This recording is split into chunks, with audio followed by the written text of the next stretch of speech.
Can I ask Dr. Saumil Sheth to present his favorite topic of limited vitrectomy? Thank you, sir. So every time I present this, I usually find you as a session chair. So very sorry for hammering a concept onto the audience that is simply not willing to, it's still very controversial, not going to accept that easily. So anyway, my in fact technique is gaining a lot of momentum because of pneumoretinopexy that is very much in vogue these days. So the theme is basically less is more, do as less as possible. When the world is doing exactly the opposite, they are so obsessed about removing every single strand of the vitreous. So my path is more of the middle path kinds, where I do neither. I don't do a pneumo, nor I do a complete vitrectomy. I do a limited vitrectomy. But that does not mean that I do a lazy, shoddy, half-baked, half-hurried kind of a vitrectomy. So I do what I say when I say limited vitrectomy, is that I don't induce a PVD. And the first step in limited vitrectomy is limited vitreous removal, enough to get a full air bubble, so as to avoid fish eggs and more importantly, avoid opposite side traction and new tear formation, which is sometimes seen in a case of PNR. Limited SRF drainage to oppose, just adequate to oppose the retinal break to the choroid so that I can get my laser through. This partial drainage avoids retinal vessel displacement, which a lot of people are talking about these days, or receptor ISOS healing because of immediate absorption and malapposition of receptors. And limited barrage laser to culprit retinal breaks in one sitting itself, which avoids a lot of post-operative cumbersome posturing that you see in PNR. And you need to follow up these patients every now and then with PNR. You don't need to do that in my technique. So PNR versus limited vitrectomy, these are the advantages, but the principle is basically the same.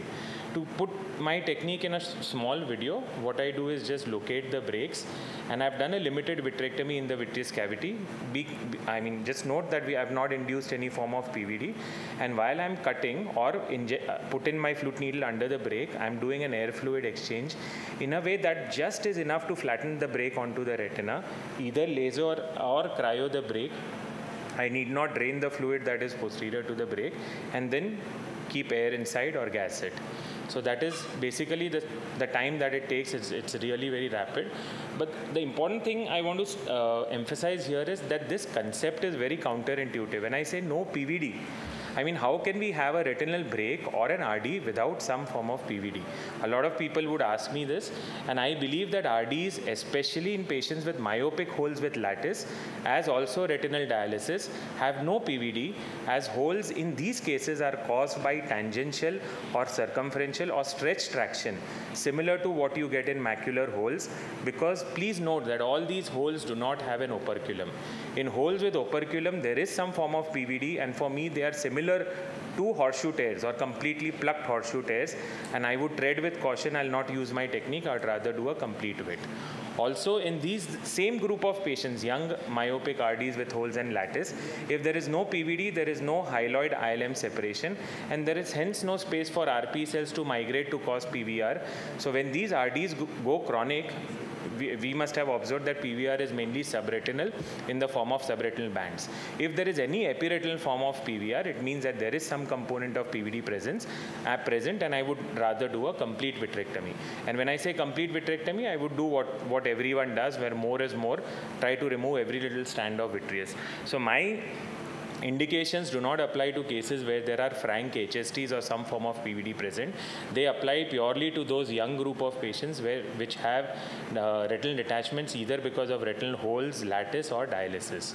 And those are primarily the kind of cases which otherwise people would have scleral buckled and not done a vitrectomy, because when you do a vitrectomy in such cases, especially in young patients, you land up with a whole lot of problems because of difficult PVD, incomplete vitreous separation up to base. Even if you succeeded in inducing a PVD, iatrogenic tears, PVR redetachments and cataracts. So this is primarily the reason why you do it, because the vitreous is only half removed. Even with your best efforts in such cases, there is this scaffold between the vitreous and the bare ILM where the RP cells proliferate proliferate to cause PVR. If you see this video here, you see that it is very difficult to actually induce a PVD in such cases, so much so that after making a lot of attempts in trying to induce a PVD, in the last attempt that I'm making, the retina is actually coming along even in the completely attached area. Here it is detaching the retina rather than lifting the vitreous of the hyaloid, of the disc. But in these cases, if I still want to do a PPV and not a scleral buckle, and yet want to avoid all these complications that I mentioned, what I do is I don't induce a PVD at all. And this is very similar to the pneumo technique, except that I'm allowing a larger air bubble to go inside in between the vitreous fibrils by cutting them off rather than insinuating it.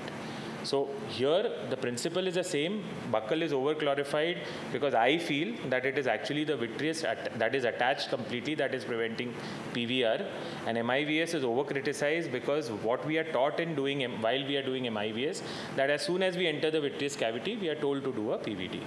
So it's a very, very controversial technique, and I have received my bit of criticism, especially from a lot of people on the panel itself, because preferred practice pattern is exactly the opposite. Textbook concepts are opposite, but the same applied to PNR till recently. It has gained a lot of traction. So if I have to name my technique, I would probably call it as minimal or limited vitrectomy, bowl or pole vitrectomy, or hyaloid preserving vitrectomy, or no PVD vitrectomy. The fringe benefits that I get, or side benefits that I get out of limited vitrectomy is no buccal, no conjunctival opening, no refractive shift, no cataract, and surgery takes probably about the same time that I've been allotted for this presentation. Thank you.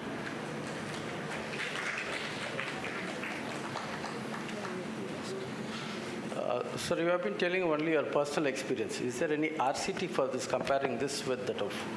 Because that is the one which is going to be the evidence for us, actually. So this will be sort of like a personal opinion. So how many cases you have done, and what is the reattachment rate in all those cases?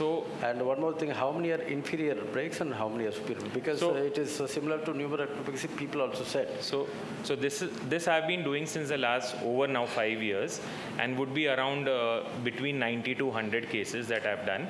There has been only one redetachment, and probably I feel is because it was a case where I thought there was no PVD, but there was, because immediately post-operatively there was a redetachment because of a PVD. Except for that one odd case, there has been practically full success. So I would say 99% success in such cases, and I do not differentiate between superior and inferior breaks. I don't feel that it is the gas tamponade that actually closes the break per se. The gas is not used as a tamponade in these inferior. It is in fact the vitreous, formed vitreous itself, which is going to close the break once you've drained the fluid and got your laser into place. No, but why do you feel that a PVD caused the detachment? I don't feel. You said that about that the case which detached. Yes, I thought that it was a no PVD detachment, which actually turned out to be a PVD induced. So why did that cause a failure? So it could be either that my technique must have immediately induced a PVD because of some handling in the vitreous, and that could have caused a PVD immediate post-op and could have caused new break formation similar to what you see in a PNR, and could have caused a redetachment, or it was a PVD to begin with where I did not separate the entire vitreous. In my technique, I don't attempt a PVD. So it must have been a partial PVD to begin with. It must have become a whole PVD after I finished my surgery, and that led to a redetachment. So there was this one odd case, yes.